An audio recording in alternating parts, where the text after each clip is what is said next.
সুপ্রিয় দর্শক, চলে এসেছি কাঙ্ক্ষিত মুহূর্ত সেলিব্রিটি আড্ডা সেগমেন্টে।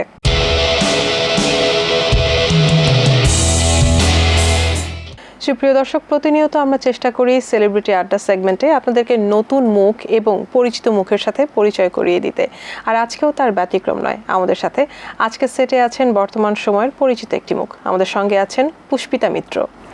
গল্প করব, শুনবো অনেক গান। আপনারা আমাদের সাথেই থাকবেন, কোথাও যাবেন না। পুষ্পিতা আপু, আপনাকে আমন্ত্রণ জানাচ্ছি আমাদের এটিএন মিউজিক অনুষ্ঠানে। আপনি কেমন আছেন? ভালো আছি, আপনি কেমন আছেন? ভালো আছি, আপনাকে পেয়ে ভালো লাগছে। এই যে আপনার ক্যারিয়ারের শুরুতে আপনি আমাদের কাছে একবার এসেছিলেন এবং এখন আবার আমরা একসাথে বসে গল্প করছি। জানতে চাইছি শুরু থেকে এই পর্যন্ত জার্নিটা কেমন ছিল? এখানে আসলে এই পর্যন্ত দুবার আসা হয়েছে আজকে পর্যন্ত। ভীষণ ভালো লাগে আসলে এই যে সামনে থেকে আপনার সাথে কথা বলা, এটাতে আরও বেশি ভালো লাগে। জার্নি আসলে প্রতিনিয়তই করছি, যেহেতু একটা সেক্টরে আছি, জার্নি প্রতিনিয়তই করতে হচ্ছে, এইভাবে করে আস্তে আস্তে আগানো আর কি। বাহ, দারুণ। অনেকগুলো কাজ করেছেন, আবার কিছু কাজ মুক্তির অপেক্ষায় আছে, যেগুলোর টেকনিক্যাল কাজ চলছে। সেই বিষয়ে জানতে চাবো, সম্প্রতি কাজগুলোর অবস্থান কি? অনেকগুলো অডিও করা হয়েছে, কয়েকটা ভিডিও করা হয়েছে, রিসেন্টলি রিলিজ দেওয়া হবে, আর কিছু গানের ভিডিও কাজ বাকি আছে। সব কিছু মিলিয়ে অনেকগুলো গান আসছে। এর আগেও আমার ইউটিউবে প্রায় 30টার মতো গান আছে, ভিডিও। সো এইভাবে যাচ্ছে এই আর কি। জানতে চাচ্ছি, সম্প্রতি সময়ে যে গানগুলো আসবে সেগুলো কি সবগুলোই ফোক না আধুনিকও আছে? আধুনিকও আছে। আমার মনে হলো যে আসলে ছোটোবেলা থেকে আমি ক্লাসিক শিখেছি, তো বড় হয়ে একটা সেক্টরে চলে আসলাম যেটা বেসিকটা ফোক ছিল। ফোক গান গাইতে আসলে ভালো লাগে, ভালো লাগার জায়গাটা একটু বেশি। মনে হয় যে মনের ভাব প্রকাশ করা যায় ফোক গান গাইতে, তো ফোক গান গাইতেই স্বাচ্ছন্দ্য বোধ করি। আর এখন যেটা মনে হলো যে আমার যত দর্শক আছে বা আমার বন্ধুবান্ধব যারা আছে সবাই বলে যে ফোক গান তো আসলে সবসময় শুনি, এবার একটু অন্য ধরনের গান যদি করা যায়। তো সেই জায়গা থেকে মনে হলো যে এখন একটু আধুনিক গান করে দেখি যে কেমন রেসপন্স পাওয়া যায় দর্শকের কাছ থেকে। যেহেতু ফোক নিয়ে কথা হচ্ছে, তো গল্পও হচ্ছে, কিন্তু এই সময়টাতে একটি গান শুনতে চাই। কোন গানটি থাকছে আমাদের জন্য? আচ্ছা, এবার আমি খুবই জনপ্রিয় একটি গান, কি জ্বালা দিয়ে গেলাম ওরে, এই গানটি চেষ্টা করছি। না রাখি মাটিতে, না রাখি পাটিতে, না রাখি পালঙ্কের উপরে, না রাখি মাটিতে, না রাখি পাটিতে, না রাখি পালঙ্কের উপরে, শিথির সিন্দুরে রাখিব বন্ধুরে, শিথির সিন্দুরে রাখিব বন্ধুরে, ভিড়িয়ে রে সমুদরে, ভিড়িয়ে রে সমুদরে, কি জ্বালা দিয়ে গেলাম মোরে, কি দুঃখ দিয়ে গেলাম মোরে, নয়নের কাজল পরাণের বন্ধুরে, নয়নের কাজল পরাণের বন্ধুরে, না দেখিলে পরাণ পড়ে, না দেখিলে পরাণ পড়ে। বাহ, দারুণ। কণ্ঠ শুনে বোঝা যাচ্ছে যে আপনার নিয়মিত চর্চার মধ্যে থাকা হয় বা থাকা হচ্ছে। স্বল্প সময়ে আপনি ইন্ডাস্ট্রিতে কাজ করলেও বেশ অনেকগুলো মৌলিক গান কিন্তু আপনার আছে, যেটা একজন শিল্পীর কাছে বেশ চ্যালেঞ্জিং একটা বিষয়। প্রায় 30টিরও বেশি গান যেটা আপনার মৌলিক, যেটা ইউটিউবে অ্যাভেইলেবল। এই প্রসঙ্গে জানতে চাচ্ছি যে এই কাজগুলো কিভাবে শুরু করেছিলেন? আমার বাড়ি চট্টগ্রাম, তো চিটাগাং থেকে এসে আসলে এখন আমি ঢাকায় স্টে করছি। তো এটা আসলে অনেক বড় একটা চ্যালেঞ্জের ব্যাপার, কেননা একটা জায়গা থেকে এসে খুব কম সময়ের মধ্যে যখন একটা সেক্টর যখন জায়গা করাটা আসলে ভীষণ চ্যালেঞ্জিং। তো আমি যখন প্রথম ঢাকা শহরে আসি, ওইটাও আমার জার্নিটা এমনই ছিল যে আমি একটা মৌলিক গানের রেকর্ডিংয়ের জন্য ঢাকায় আসা। তো ওইটা করতে এসেই দেখা গেল যে আমি মা একসাথেই আসি। তো আসার পরে একটা সময় কয়েকদিন যখন ছিলাম, মনে হলো যে আর চট্টগ্রাম এই মুহূর্তে যাওয়ার দরকার নেই, এবার কাজের প্রেসার তখনই চলে এসেছিল। কারণ আমি যখন আমার ওই রেকর্ডিং এর ভিডিও যখন ফেসবুকে দেওয়া হয়েছিল, ওইটা আমার এখনো মনে আছে, একদিনেই আমার 3 মিলিয়ন ভিউ হয়ে গিয়েছিল। আচ্ছা, তো ওই জায়গাটা থেকে তখন ওই গানটা রিলিজ যায়নি। এর মধ্যে আমাকে প্রচুর গানের জন্য, মৌলিক গানের জন্য আমি কাভার খুব একটা কম করা হয় আমার। তো মৌলিক গানের জন্য অনেকে আমাকে কল দিচ্ছিল বা করা হচ্ছিল, তো ওই জায়গা থেকে আমার মনে হলো যে এখন আর চিটাগাং যাওয়ার দরকার নেই, আপাতত ঢাকায় থেকে যায়। আচ্ছা, তাহলে কিন্তু বলা যেতেই পারে যে ইন্ডাস্ট্রিতে আপনার যাত্রাটা, আপনার শুরুটা খুব স্মুথ ছিল, একদম। অনেক বেশি স্ট্রাগল কিন্তু আপনাকে করতে হয়নি, অনেক সহজে আপনি ইন্ডাস্ট্রিতে সবার কাছে আপনার নিজেকে প্রেজেন্ট করতে পেরেছিলেন এবং দর্শকরাও আপনাকে সুন্দরভাবে গ্রহণ করেছে।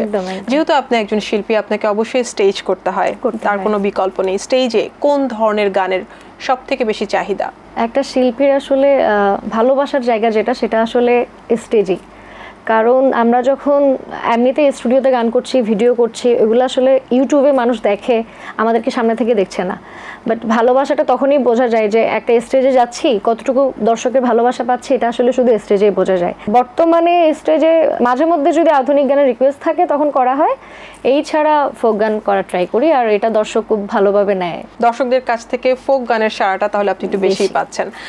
মৌলিক গানের চাহিদাটা কেমন পাচ্ছেন, নাকি পুরোনো দিনের যে ফোক গানগুলো আছে সেগুলোই দর্শক বেশি শুনতে চায়? পুরোনো দিনের গান যদি আমি দর্শককে শোনাতে চাই তাহলে দেখা যায় যে কাভার করতে হয় আগের গানগুলো, বাট আমি খুব হয়তো স্বল্প কয়েকটা, এক দুটো হবে, এক দুটো গান আমি কাভার করেছি যেগুলো আগের, বাট এছাড়া আমার যা গান আছে সবই মৌলিক গান। ফোক গানে কিন্তু দর্শক আপনাকে অনেক পছন্দ করেছে, ব্যাপকভাবে সাড়া দিয়েছে। তো আধুনিক যখন শুরু করেছেন বেশ চ্যালেঞ্জিং ছিল। তো আধুনিক যখন এক্স্যাক্টলি, তো যখন আধুনিক শুরু করেছিলেন তখন দর্শকদের কাছ থেকে আপনি কেমন সাড়া পেয়েছেন? আমার দর্শকের আমি সাড়া পাই হচ্ছে ফোকে, বাট আধুনিকটা করা হচ্ছে নিজের শান্তির জায়গা থেকে, যে দেখি পারি কিনা সব জায়গায় পারফেক্ট কিনা ওটা দেখার জন্য। বাট ভালোই মোটামুটি। যেহেতু আপু আপনি ফোক গান থেকে এখন আধুনিকে আছেন, আধুনিক চেষ্টা করেছেন বা দর্শকদের কাছ থেকে ভালো একটা সাড়াও পাচ্ছেন, আপনার গানের অন্যান্য ধারায় বিচরণ করার ইচ্ছে আছে কিনা? আপাতত ফোক আধুনিক নিয়ে আছি, কখনো যদি মনে হয় যে করা উচিত তখন সেটা আলাদা ব্যাপার।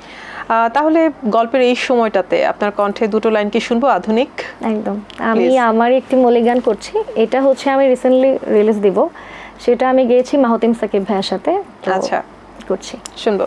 তোকে দেখি যত কাছে তত পেতে ইচ্ছে করে, তোকে চাইতে চাইতে আমি যেন না যাই আবার মরে, জানি না কোন খামে প্রেমে পাঠাই তোর নামে, ইশারায় তাই বোঝায় ভালোবাসি কত রে, মনে হয় তোরে চোখের ভেতরে রাখি যে ভরে, যেন চাইলেই মন যখন তখন দেখতে পারি তোরে, মনে হয় তোরে চোখের ভেতরে রাখি যে ভরে, যেন চাইলেই মন যখন তখন দেখতে পারি তোরে।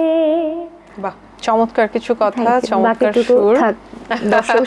আমরা সেটা দেখবো সামনে ইনশাআল্লাহ। গান কিন্তু এখন শোনার বিষয় না, দর্শক শ্রোতারা দেখতেও পছন্দ করেন। তো একজন শিল্পীর একটি গান যখন নিজের কণ্ঠে তোলেন তারপরেই চিন্তা হয়ে যায় যে কিভাবে সেটাকে দর্শকদের কাছে প্রেজেন্ট করব। আপনার ক্ষেত্রে মিউজিক ভিডিওর কোন সাইডটা আপনি বেশি খেয়াল করেন?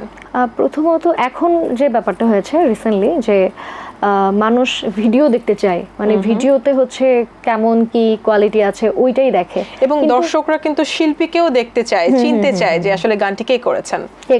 আসলে আমার ব্যাপারে যেটা হয় যে আমি তো বিভিন্ন চ্যানেলে কাজ করেছি, তো সব প্রডিউসাররা বা সব চ্যানেলের মালিকরা দেখা যায় যে এটাই বলে যে আপু আপনি মডেল হিসেবে থাকেন, বাট আমি আমার ক্যারিয়ার শুরুতে আমি এটা করতাম, বাট রিসেন্টলি মনে হলো যে আসলে এটা অনেক বেশি কষ্ট, যেই কারণে আমি শুধু একটা গানের লিড পার্টি দিই, মডেল অন্য সাইড থেকে নেওয়া হয়। বাট শোনার থেকে যে দেখার যে ব্যাপারটা, অবশ্যই একটা ভিডিওর কোয়ালিটি না থাকলে আমরা সেটা শুনবো তো পরে, আগে যেহেতু দেখার মানে আগে দেখতে সুন্দর লাগতে হবে, তো দেখার পরে ওইটা যদি ভালো লাগে পরে হয়তো মানুষ সেটা শোনে।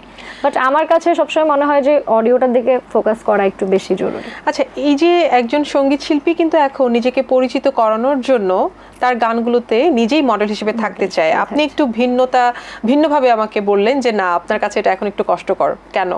আমার মনে হয় যে মডেলিং করা অনেক বেশি কষ্ট। আচ্ছা। আর হচ্ছে আমি খুব সরাসরি 2-4-5 মিনিটে হয়ে যাবে এমন বিষয়গুলো পছন্দ করেন। আচ্ছা, এই বিষয় নিয়ে আমরা আরো কথা বলবো, তবে দর্শকদেরকে একটি গান দেখিয়ে আসতে চাই। আপনার সোনার চাঁদে যে গানটি আছে, গানটি দর্শকদেরকে একটু অংশ দেখিয়ে নিয়ে আসি। সুপ্রিয় দর্শক, গল্পের এই সময়টাতে আপনাদেরকে একটি গান দেখাতে চাচ্ছি, আর সেটি হচ্ছে পুষ্পিতা মিত্রের সোনার চাঁদে গান। সোনার চাঁদে গানের কিছুটা অংশ বিশেষ। এই যে কথা হচ্ছিল যে আপনার কাছে একটু কষ্টদায়ক মনে হয়, 2-4-5 মিনিটে যেটা হয়ে যাবে সেই ধরনের কাজে আপনি বেশি পছন্দ করেন।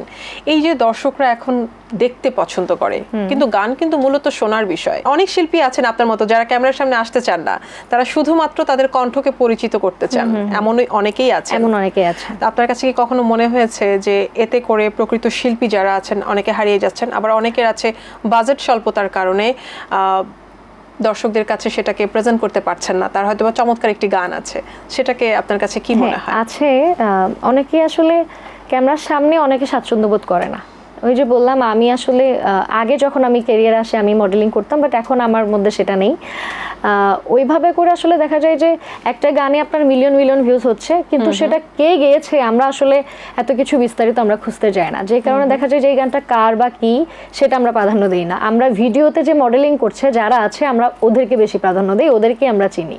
আচ্ছা, ওই জায়গাটাতে মনে হয় যে একটা শিল্পীর আসলে মডেলিং করা উচিত, একটা ভিডিওতে তাকে ফোকাস করা দরকার, কিন্তু যে যার মতো আসলে যার ইচ্ছে সম্মত ব্যাপার। তবে আমরা চাই প্রকৃত শিল্পী যারা আছেন তারা যেন হারিয়ে না যায় সৌন্দর্যের মাঝে। দারুণ অনেক চমৎকার কিছু গল্প করেছি আমরা, গল্পের সময় কিন্তু আমাদের প্রায় শেষ হয়ে এসেছে, আমাদেরকে যেতে হবে। তবে যাওয়ার আগে এটিএন বাংলার দর্শক আপনাকে যারা অনেক পছন্দ করেন তাদেরকে কি মেসেজ দিয়ে যাবেন? এত সুন্দর একটি অনুষ্ঠানে আমাকে আমন্ত্রণের জন্য অসংখ্য ধন্যবাদ জানাচ্ছি এটিএন বাংলাকে। আর দর্শকের উদ্দেশ্যে যেটা বলতে চাই, সবসময় বাংলা গান শুনবেন, আমাদের গান শুনবেন, আমাদের সাথে থাকবেন, কারণ আপনারা না শুনলে আমরা গাইবো কাদের জন্য? সত্যি তাই, আসলেই সঙ্গীত শিল্পীরা গান করেন দর্শকদের মন ভালো রাখার জন্য। তো সেই জন্যই আরো একটি গান শুনবো আপনার কণ্ঠে, বাট তার আগে আমি আমার দর্শকদের কাছ থেকে বিদায় নিয়ে নিব। দর্শক, দারুণ চমৎকারভাবে আমরা কিছুক্ষণ সময় কাটালাম, গল্প করলাম, গান শুনলাম, কিছুটা মিউজিক ভিডিও দেখলাম। সময় হয়ে গেছে বিদায় নেবার। আমি সামিয়া জাহান এখানে বিদায় নিচ্ছি। আগামীতে দারুণ কিছু শিল্পী নিয়ে এবং গান নিয়ে আসবো এটিএন বাংলার পর্দায় আবারও। সেই পর্যন্ত সবাই ভালো থাকুন, সুস্থ থাকুন, এটিএন বাংলার সঙ্গে থাকুন। আল্লাহ হাফেজ। কোন গানটি থাকছে শেষে আমাদের জন্য? আমি রিসেন্টলি একটি পরিচিত গান করছি, আমার বন্ধু চিকন কালিয়া। বাহ, দারুণ একটি গান, দারুণ আলোচিত একটি গান, একদম শুনবো। যদি দেখার ইচ্ছা হয় তোমার নিঠুর মনে লয়, কালিন্দির ঘাটে আইসো দুপুরের সময়। যদি দেখার ইচ্ছা হয় তোমার নিঠুর মনে লয়, কালিন্দির ঘাটে আইসো দুপুরের সময়। আমি জল ভরিবার ছল করিয়া দেখব নয়ন ভরিয়া, জল ভরিবার আমি জল ভরিবার ছল করিয়া দেখব নয়ন ভরিয়া, দেখো আসিয়া আমার বন্ধু চিকন কালিয়া, দেখো আসিয়া আমার বন্ধু চিকন কালিয়া, দেখো আসিয়া।